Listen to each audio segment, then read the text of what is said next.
Good morning बच्चों आज हमारा जो टॉपिक है मैं नेक्स्ट वहीं से कंटिन्यू कर रहा हूँ, क्योंकि नस्ट इक्वेशन के न्यूमेरिकल बहुत इंपॉर्टेंट हैं, हर साल आते हैं। इसलिए मैं आपको थोड़ा सा एक टाइप और बता रहा हूँ न्यूमेरिकल का, नस्ट इक्वेशन का। कल मैंने आपको नस्ट इक्वेशन के दो फॉर्मूले बताए थे, अगर आप देखें तो वहाँ पर एक तो ये था E cell is equal to E not cell minus 0.0591 upon n log anode upon cathode. जब हमें इलेक्ट्रोकेमिकल सेल की रिप्रेजेंटेशन दे रखी हो तो हम ये वाला फॉर्मूला लगाएंगे। वैसे फॉर्मूले दोनों सेम ही हैं, लेकिन अगर आपको इक्वेशन दे रखी हो, जैसे कि ये इक्वेशन दी हुई है, ये वाली इक्वेशन दी हुई है, आप रिप्रेजेंटेशन ना देकर इक्वेशन दे रखी है, रिएक्शन दी हुई है, तो आप फॉर्मूला लगा दें E cell is equal to E not cell minus 0.0591 upon n log concentration of product upon concentration of reactant. Method will be same. अब इसे कैसे करेंगे बच्चों? बिल्कुल सेम मैंने आपको बताया था। सबसे पहले आप चेक करेंगे कि क्या ये बैलेंस है या नहीं है। बैलेंस भी क्या देखना है, चार्ज बैलेंस है या नहीं है। एटम बैलेंस हो ना हो हमें कोई मतलब नहीं है, लेकिन चार्ज बैलेंस होना चाहिए। चाहे हमारा रिप्रेजेंटेशन ऑफ इलेक्ट्रोकेमिकल सेल से क्वेश्चन आया हो, जैसे कल करे थे हमने, चाहे इससे आया हो। आप देखें एफ ले लें, यहाँ पर एफ का कितना चार्ज है, 3 इंटू में 2 पॉजिटिव मतलब 6, और यहाँ पर एफ कितना है 0। इसका मतलब डिफरेंस कितने का होगा, 6 और 0 का 6 डिफरेंस आ गया। यहाँ पर डिफरेंस आ गया 6 का डिफरेंस आ गया। ऐसे आप क्रोमियम में देखें बच्चों, यहाँ पर कितना चार्ज है क्रोमियम पर, 2 इंटू में ऊपर 0 कुछ नहीं है तो मतलब 0 है, 2 इंटू 0 0।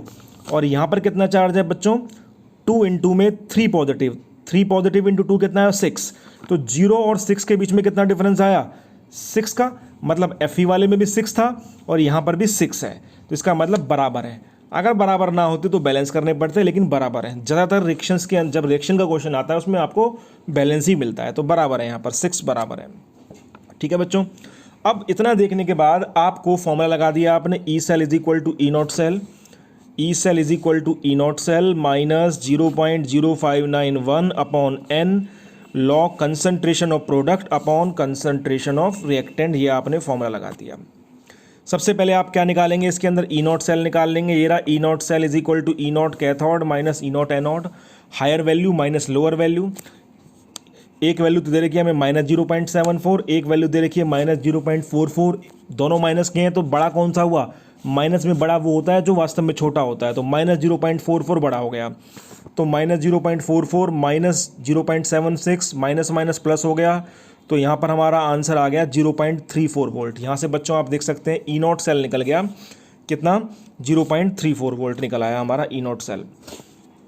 अब फिर हमने फॉर्मूला लगाया, अब यहाँ पे ई नॉट सेल निकल आया हमारा। जब हमारा ई नॉट सेल निकल आया 0.30, तो आप बच्चों आप देखें इसमें एन क्या है, एन होते हैं नंबर ऑफ इलेक्ट्रॉन्स, मैंने कल बताए थे, जो हमारा डिफरेंस होगा चार्ज वाले में आयंस के बीच में।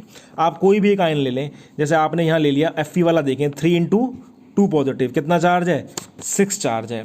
और यहाँ पर एफ भी कितना चार्ज है बच्चों, 0, मतलब कुछ भी नहीं दिया हुआ, 0, मतलब डिफरेंस कितने का है, 6 और 0 के बीच में डिफरेंस 6 का डिफरेंस। तो एन की वैल्यू कितनी हो गई, 6 की। आप कहीं से भी देख सकते हैं, आप यहाँ से देख लें, बेशक क्रोमियम वाले केस में देख लें आप 2 इंटू सी आर, आप क्रोमियम वाले केस में देख लें बच्चों 2 इंटू में सी आर कितना चार्ज हुआ 0, और यहाँ पर 2 इंटू 3 पॉजिटिव 6, मतलब डिफरेंस कितने का है 6 का। तो एन की वैल्यू 6, कहीं से भी चेक कर लीजिए आप। तो 6 हमारा एन की वैल्यू कितने आ गई बच्चों, एन की वैल्यू 6 आ गई।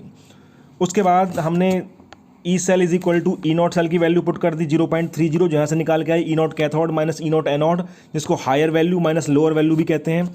एन की वैल्यू हमारी 6 आ गई, यहाँ से एन की वैल्यू मैंने 6 पुट कर दी लॉग। अब यहाँ पर concentration of product upon concentration of reactant. आप बच्चों यहाँ पर चेक करेंगे रिएक्शन के अंदर हमारा जो रिएक्शन के अंदर अगर आप देखें तो प्रोडक्ट कौन सा है, रिएक्शन के अंदर हमारा प्रोडक्ट है ये और रिएक्टेंट है ये। उनको देखेंगे खाली जिनके ऊपर चार्ज है, जैसे यहाँ पे +3 है, यहाँ पे +2 है। बाकी से हमें कोई मतलब नहीं है, यहाँ पे कोई चार्ज नहीं, यहाँ पे कोई चार्ज नहीं। मतलब प्रोडक्ट वाला हमारा क्या हुआ, Cr3 पॉजिटिव की कंसंट्रेशन, और रिएक्टेंट में क्या होगा Fe2 पॉजिटिव की कंसंट्रेशन। तो मैंने क्या लिख दिया यहाँ पर, प्रोडक्ट वाले में Cr3 पॉजिटिव का स्क्वायर क्यों लिखा, क्योंकि आगे 2 लग रहा है, और अपॉन में Fe2 पॉजिटिव, रिएक्टेंट में आगे 3 लिख रहा है, यहाँ आगे 3 लिख रहा है, तो मैंने Fe2 पॉजिटिव का क्यूब कर दिया। ठीक है बच्चों, उसके बाद फिर फॉर्मूला आ गया, फिर हम आगे बढ़े 0.30 0.0591 अपॉन 6 लॉग Cr3 पॉजिटिव की कंसंट्रेशन कितनी है आप देखें, ये दे रखी 0.01 m मोलर, तो 0.01 इंटू 0.01, क्योंकि स्क्वायर है इसलिए 2 बार लिख दिया।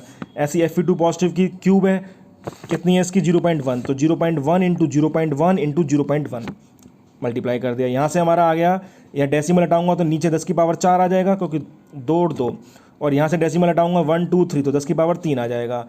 इसको सॉल्व करके 10 की पावर 3 अपॉन 10 की पावर 4, ये आ जाएगा हमारा 10 की पावर -1। ठीक है बच्चों, ये हमारा सब कैंसिल हो गया, 1 ही है क्योंकि ये तो, और 10 की पावर 3 अपॉन 10 की पावर 4 कितना है, 10 की पावर -1। अब आपको पता होना चाहिए बच्चों कि -1 है ये, तो लॉग के अंदर पावर कहाँ जाती है, आगे। लॉग के अंदर पावर आगे आ जाएगी हमेशा, तो ये -1 और ये माइनस का साइन था, तो माइनस माइनस क्या हो गए, प्लस हो गए। ये -1 पावर आगे आ गई, तो -1 इंटू -1, तो माइनस माइनस क्या हो गया, ये प्लस हो गया। तो बच्चों फिर से हमारा 0.30 माइनस माइनस प्लस हो गया, 0.0591/6 log 10। और log 10 की वैल्यू क्या होती है बच्चों, log 10 की वैल्यू मैंने आपको बताई हुई है, log 10 की वैल्यू होती है सिंपली 1। तो यहाँ पर 1 हो गया, 1 से मल्टीप्लाई करेंगे, फिर मैंने यहाँ पर 0.0591/6 करा, 6 से डिवाइड करता हूँ तो ये आ जाता है, 6 से डिवाइड करने के बाद ये आ जाता है 0.0985। इन दोनों को मैंने ऐड कर दिया, 0.30 प्लस 0.0985, हमारा आंसर आ गया 0.30985 वोल्ट। इस तरह से बच्चों हम इसका क्वेश्चंस कर सकते हैं, नस्ट इक्वेशन के इस तरह के क्वेश्चन अगर आता है तो एग्जाम में। ये क्वेश्चन हमारा बच्चों ऑल इंडिया सीबीएसई के अंदर आया है 2017 के अंदर। अब इसके अंदर बच्चों एक चीज़ और पूछी है जो नई है, वो पूछी है आपसे Gibbs free energy. Gibbs free energy आपसे पूछी है डेल्टा जी नॉट, इसका फॉर्मूला क्या होता है। इसका फॉर्मूला होता है बच्चों हमारा delta G not is equal to, याद रखेंगे फॉर्मूला, -NF/E0 सेल। और n क्या होगा, जो वहाँ से निकाला आपने, कितना आया था n की वैल्यू, नंबर ऑफ इलेक्ट्रॉन्स कितने आए थे, 6। f क्या होता है, फैराडे कांस्टेंट, जिसकी वैल्यू फिक्स है 96,500 कूलम। और E0 सेल कैसे निकालते हैं बच्चों, हमने निकाला था E0 सेल अभी नस्ट इक्वेशन से, E0 cell is equal to E0 cathode minus E0 anode, higher value minus lower value, जो कि आई थी हमारी निकल के 0.30। तो हमने तीनों को मल्टीप्लाई कर दिया, हमारा आंसर आ गया -1173700 जूल। डेल्टा जी नॉट क्योंकि एनर्जी होती है, गिब्स फ्री एनर्जी होती है, एनर्जी की यूनिट जूल होती है। इस तरीके से बच्चों हम डेल्टा जी नॉट निकाल सकते हैं। ऐसे एक क्वेश्चन जैसे हमारा ये आया हुआ है question, 2Fe3 positive plus 2I negative 2Fe2 positive plus I2, ये इक्वेशन दी हुई है। आपको E0 सेल दिया हुआ है, E0 सेल निकालने की जरूरत नहीं है, गिवन है। E0 सेल अगर ना दिया होता तो आपको E0 हायर वैल्यू दे रखी होती है, एक लोअर वैल्यू दे रखी होती, तो आप हायर माइनस लोअर करके निकाल लेते हैं, लेकिन आपको यहाँ पर दी हुई है तो आपको डायरेक्ट निकालना है delta G naught. Delta G naught का फॉर्मूला -NF E0 सेल, n होते हैं नंबर ऑफ इलेक्ट्रॉन्स, f होता है फैराडे कांस्टेंट, और E0 सेल की वैल्यू दे रखी है 0.236। अब यहाँ पर जो n की वैल्यू है वो 2 कैसे आई, वो ऐसे आई बच्चों, आप कहीं से भी देख सकते हैं, Fe वाला देख लीजिए आप। यहाँ पर Fe भी कितना चार्ज है, यहाँ पर Fe पे चार्ज है 2 3 ज़ा 6, 2 इंटू में 3, 2 3 ज़ा 6, और यहाँ पर Fe भी कितना चार्ज है 2 2 ज़ा 4। तो 6 और 4 में कितना डिफरेंस हुआ, 2 का डिफरेंस हुआ। इसका मतलब n की वैल्यू कितनी आई, 2 आ गई। आप कहीं से भी देख सकते हैं, यहाँ से देख लीजिए, यहाँ पर I पे कितना चार्ज है 2 इंटू -1 -2, और यहाँ पर I2 पे कितना चार्ज है 0, तो -2 और 0 के बीच में कितना डिफरेंस है, 2 का डिफरेंस है, मतलब n की बराबर, n इक्वल टू 2, ये दोनों साइड बराबर ही होते हैं, तो n की वैल्यू कितनी हो गई, 2 हो गई। तो n की वैल्यू 2, फैराडे कांस्टेंट 96500, और E0 सेल की वैल्यू आपको दी हुई है 0.236। इस तरीके से बच्चों हम ये कर लेते हैं। ये हमारा आंसर आ गया जूल के अंदर। अब मैंने बच्चों आपको कुछ क्वेश्चंस दिए हैं होमवर्क के अंदर, आप उसको जल्दी से करके और ग्रुप में डालिए।